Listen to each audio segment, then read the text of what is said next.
অনেক পুরুষদের মধ্যে একটা ধারণা রয়েছে যে মহিলারা বা নারীরা তারা মনে করে থাকেন বা পুরুষরা মনে করে থাকেন যে নারীরা হয়তো বা পুরুষাঙ্গের ক্ষেত্রে বড় আকৃতির বা লম্বা আকৃতির হচ্ছে পুরুষাঙ্গ পছন্দ করে থাকেন, কিন্তু এটা একটা ভুল ধারণা। হ্যালো ভিউয়ার্স, আসসালামু আলাইকুম। কি খবর সবার? আশা করি সবাই ভালো আছেন। আলহামদুলিল্লাহ, আমিও ভালো আছি। আজকে আপনাদের সামনে হাজির হয়েছি পুরুষদের একটি বিষয় নিয়ে কথা বলার জন্য। বেশিরভাগ পুরুষই এই প্রশ্নটি করেছেন, তাই এই প্রশ্নটির উত্তর দেওয়ার চেষ্টা করছি। দেখা যায় যে বেশিরভাগ পুরুষই জীবনের কোনো না কোনো সময় এই বিষয়টি নিয়ে বেশ উদ্বিগ্ন হয়ে থাকেন বা চিন্তিত হয়ে থাকেন। অনেকে হয়তো বা চিন্তিত হন না, কিন্তু তারপরও তার মনের মধ্যে এই বিষয়টি নিয়ে কিছুটা প্রশ্ন জেগে ওঠে, এবং সেটি হচ্ছে যে পুরুষাঙ্গের আকার অর্থাৎ পেনিসের সাইজ এটি কি গুরুত্বপূর্ণ? অনেকেই বলে থাকেন যে হচ্ছে তার পুরুষাঙ্গের আকার বা সাইজ এটি হচ্ছে ছোট, কিংবা অনেকে মনে করে থাকেন যে পেনিসের আকার বা আকৃতির উপর কি হচ্ছে তার যৌন জীবনের কোনো প্রভাব আছে কিনা, বা এটা তার যৌন জীবনে কোনো প্রভাব ফেলছে কিনা। মূলত এই বিষয় নিয়ে আজকে কথা বলবো। ছোটবেলা থেকে আমরা যখন বড় হই, বিশেষ করে হচ্ছে পুরুষদের ক্ষেত্রে যদি বলে থাকি, বা হচ্ছে শিশু থেকে যখন একজন কিশোর হচ্ছেন এবং কিশোর বয়স থেকে যখন সে প্রাপ্তবয়স্ক পুরুষে পরিণত হচ্ছে, দেখা যায় যে বয়ঃসন্ধিকালীন সময়ে তার ভিতরে বিভিন্ন রকমের পরিবর্তন আসে, এবং এই পরিবর্তন যেমন একদিকে শারীরিক তেমনি কিন্তু মানসিক পরিবর্তন যেমন হচ্ছে ভিতর থেকে হতে থাকে আস্তে আস্তে, কিন্তু শারীরিক পরিবর্তনটা যেহেতু শরীরের বাহ্যিকভাবে দেখা যায় এবং অনেক সময় সেটা বোঝা যায়, তো তখন কিন্তু একজন বয়ঃসন্ধিকালীন সময়ে একজন পুরুষের মনে, বয়ঃসন্ধিকালীন সময়ে একজন কিশোরের মধ্যে অনেক ধরনের প্রশ্ন জাগে, এবং এই প্রশ্নের উত্তর খুঁজতে গিয়ে সে কিন্তু দেখা যায় যে বিভিন্ন ধরনের মিডিয়ার উপর অভ্যস্ত হয়ে পড়ে বা নির্ভরশীল হয়ে পড়ে। এখানে মিডিয়া বলতে বোঝাচ্ছি, দেখা যায় যে তার মনের ভিতর যে প্রশ্নগুলো আছে সেগুলোর অজানা প্রশ্নের যে উত্তরগুলো সে খুঁজতে চায়, সেগুলো দেখা যাচ্ছে যে সে কাছের পরিচিত কারো কাছ থেকে শুনে, অথবা কোনো চটি বই থেকে পড়ে, কিংবা অনেক সময় দেখা যায় যে পর্ন থেকে দেখে, বা এই ধরনের বিভিন্ন জায়গা থেকে সে বিভিন্ন রকমের তথ্য সংগ্রহ করে, এবং এই তথ্যগুলোর সমন্বয়ে সে একটা সারাংশে আসে, এবং সে নিজের মতো করে একটা নতুন তথ্য বা হচ্ছে সারাংশ তৈরি করে। বিশেষ করে এটা কিন্তু তার শরীরে এই যে বাহ্যিক যে পরিবর্তনগুলো হচ্ছে এগুলো নিয়ে। তাই এই ধরনের যে তথ্যগুলো সে সংগ্রহ করে থাকে, এটা যেমন অনেকটা হয়ে থাকে বাস্তবিক, তেমনি পাশাপাশি কিন্তু অবাস্তবিকও হয়ে থাকে। কেননা সে যে তথ্যগুলো সংগ্রহ করছে সেগুলো দেখা যাচ্ছে যে বিভিন্ন মাধ্যম থেকে, তো সেখানে আসলে সঠিক তথ্য যেমন পাচ্ছে, তেমনি কিন্তু অনেকটা হচ্ছে ভ্রান্তিকর তথ্য তার মনের মধ্যে গেঁথে যায়, এবং এর ফলে একটা সময় দেখা যায় যে সে তার মনের মধ্যে একটা অবাস্তব একটা কল্পনার জগৎ তৈরি করে থাকে, এবং তার শরীর সম্পর্কে বা তার যে পরিবর্তন এটা সম্পর্কে তার একটা অন্যরকম ধারণা চলে আসে। প্রাপ্তবয়স্ক পুরুষ থেকে শুরু করে কিশোরদের ক্ষেত্রে সবার ক্ষেত্রে একটা বিষয় খুবই কমন, বা একটা বিষয় অনেক বেশি দেখা যায়, এবং সেটা হচ্ছে যে পুরুষাঙ্গের আকার নিয়ে অনেকেই মনে করে থাকেন। দেখা যায় যে আমরা ছোটোবেলা থেকে আমরা বিভিন্ন রকমের হচ্ছে সামাজিক দিক থেকে বিভিন্ন ধরনের কালচারে যেহেতু আমরা অভ্যস্ত, তো ছোটোবেলা থেকে আমরা একটা জিনিস শিখে আসছি যে সাইজের ক্ষেত্রে আমরা যদি আসি বা আকারের ক্ষেত্রে আসি, ছোট এবং বড় এই যে দুটো বিষয় আমাদের মধ্যে কাজ করে। ছোট বলতে অনেক সময় আমাদের মধ্যে বেশিরভাগ ক্ষেত্রে কাজ করছে যে ছোট মানে হচ্ছে সেখানে নিচু বা সেখানে ক্ষুদ্র অংশ, বা সেখানে হতে পারে যে সব কিছু অনেক কম কম।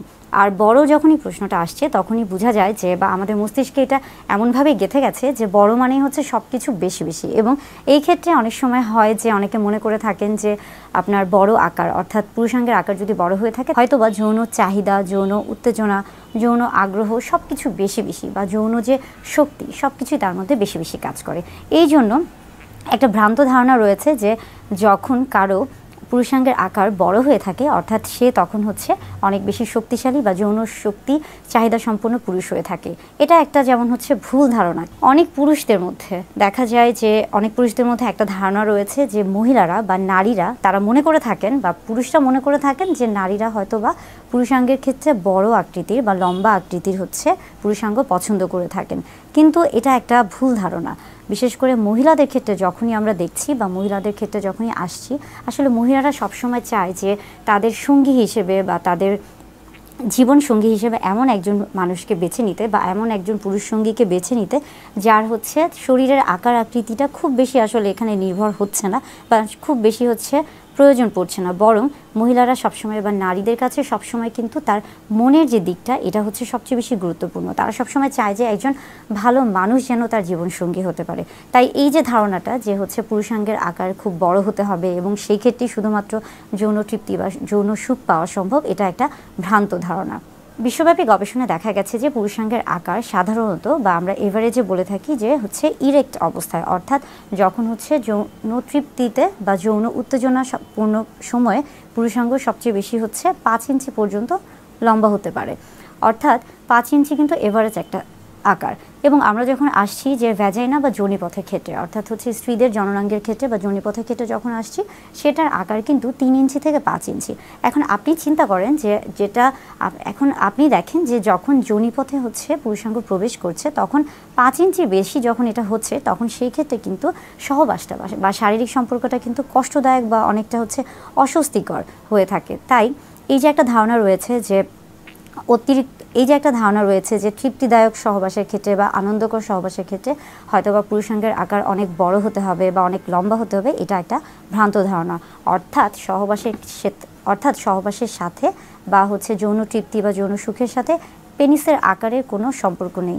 সেক্সের যে বিষয়টা রয়েছে বা আমরা বলে থাকি যে হচ্ছে সেক্স বা সহবাসের সময় বা সর্বোচ্চ যে তৃপ্তি বা অর্গাজমের ক্ষেত্রে সব কিছুই কিন্তু আসলে নির্ভর করছে একজন মানুষের সাথে অন্যজন মানুষ, অর্থাৎ তার যে সঙ্গী রয়েছে তাদের দুজনের পারস্পরিক যে একটা হচ্ছে সম্পর্ক বা মানসিক যে মনোভাব তাদের দুজনের উপর।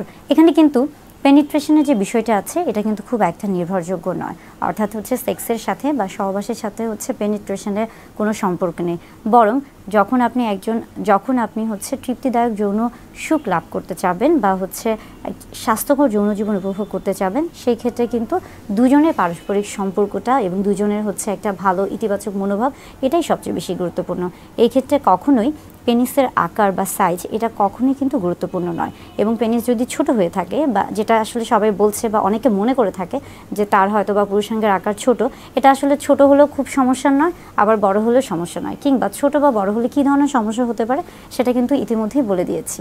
বিশেষ করে মহিলাদের ক্ষেত্রে যখনই আমরা দেখছি বা মহিলাদের ক্ষেত্রে যখনই আসছি, আসলে মহিলারা সবসময় চায় যে তাদের সঙ্গী হিসেবে বা তাদের জীবন সঙ্গী হিসেবে এমন একজন মানুষকে বেছে নিতে বা এমন একজন পুরুষ সঙ্গীকে বেছে নিতে যার হচ্ছে শরীরের আকার আকৃতিটা খুব বেশি আসলে এখানে নির্ভর হচ্ছে না বা খুব বেশি হচ্ছে প্রয়োজন পড়ছে না, বরং মহিলারা সবসময় বা নারীদের কাছে সবসময় কিন্তু তার মনের যে দিকটা এটা হচ্ছে সবচেয়ে বেশি গুরুত্বপূর্ণ। তারা সবসময় চায় যে একজন ভালো মানুষ যেন তার জীবনসঙ্গী হতে পারে।